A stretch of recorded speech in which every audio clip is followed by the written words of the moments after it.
Welcome back. Trump's victory in Florida shows once and for all that Florida is now a red state. Registered Republicans now outnumber Democrats by more than 1.1 million, and that number will likely grow in the months ahead. This week, I spoke to the chair of the Republican Party of Florida, Evan Power.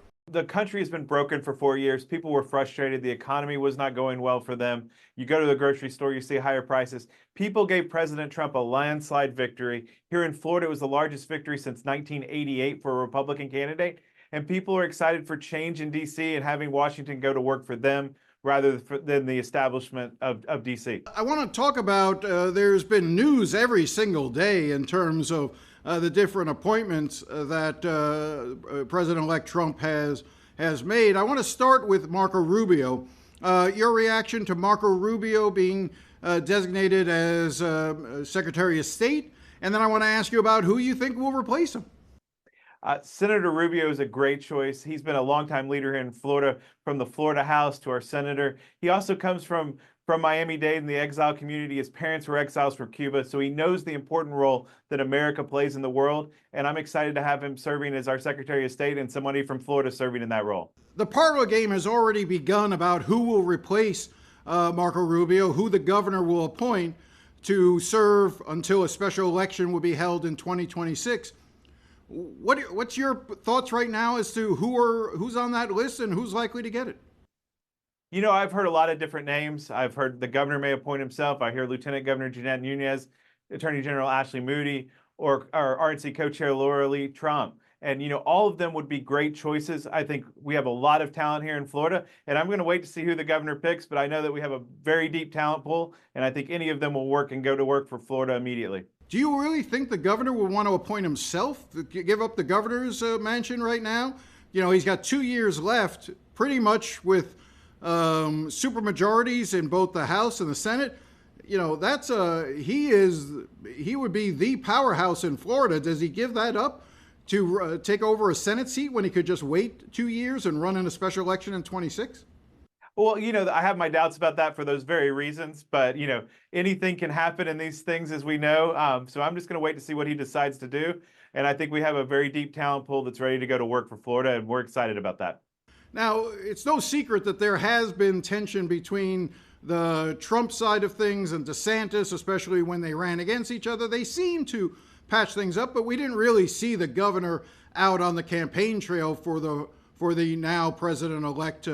I'm just sort of curious, do you think Laura Trump is really an option for Governor DeSantis to appoint? Would he really appoint the daughter-in-law of the incoming president?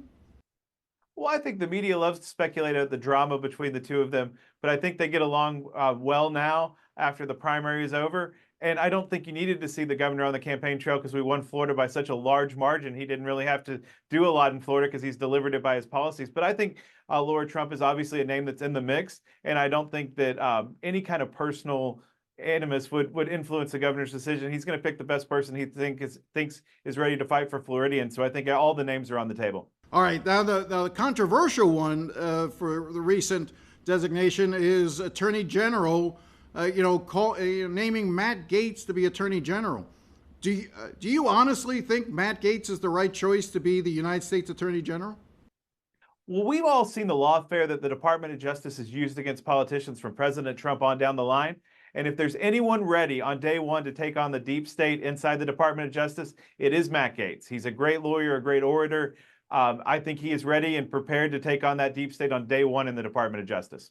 You're not concerned by the allegations that have been around him for a long time? I mean, he essentially resigned from the House saying that it was because he now has this nomination. But in reality, he resigned because in 2 days, the House Ethics Committee was going to release a report that was likely to be fairly damaging to him when it came to those allegations surrounding sex trafficking and parties with minors and a litany of issues.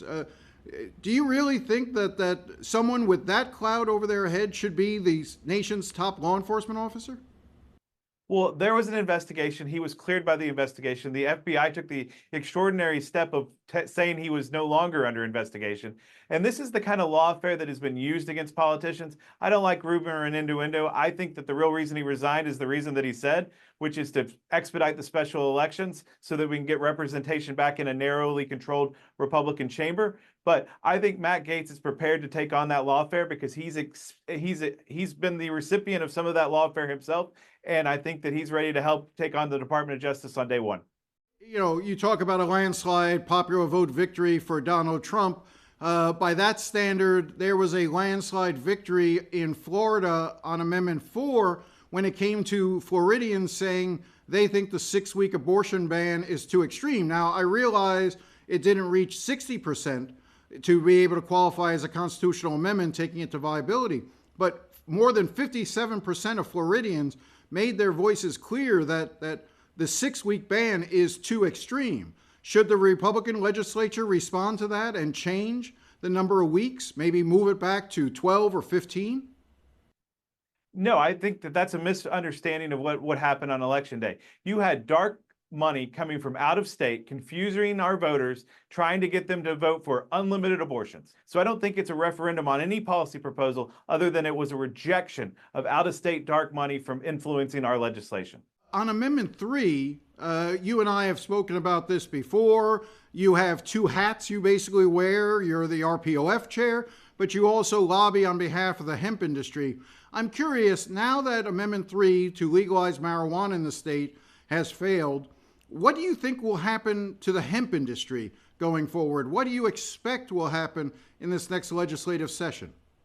Well, the hemp industry itself wants to be more highly regulated. They want to bring bad actors under control. And so I think that's the partnership that they've developed with the governor and with the legislature. There's going to be efforts to rein them in and to be able to bring in the bad actors. But I think we're going to continue to move forward on a legitimate policy on where we're going to go on marijuana and hemp and all of that moving forward. But what we saw was the people of Florida rejected another dark money operation that was to give advantages to certain companies and to allow people to smoke marijuana wherever they wanted, which people did not want, and prevented home grow. So all these things we can have conversations about, but that's what the legislative process is about. And so we're excited to have those conversations with the legislature. You spoke both about Amendment 3 and Amendment 4, talking about dark money.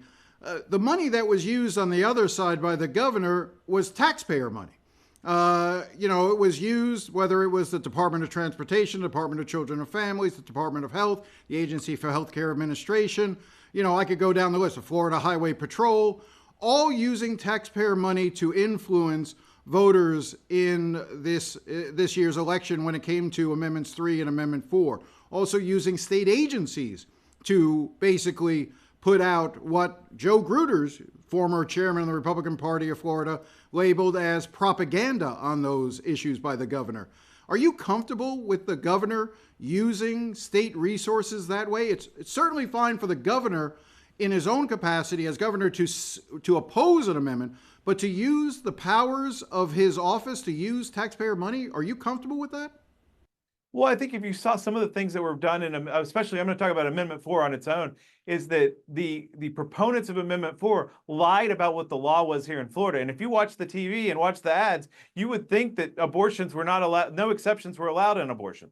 That was not true, that we weren't protecting the health care of mothers who had problems. And so I think it is a legitimate use of government to clarify when people are lying so blatantly that people would not seek health care coverage because they think it's illegal when it is not illegal. So I think there was a part where the Department of Health had to go out and clarify because the claims that were made were so ludicrous that people's health care was at risk and they needed to educate the public.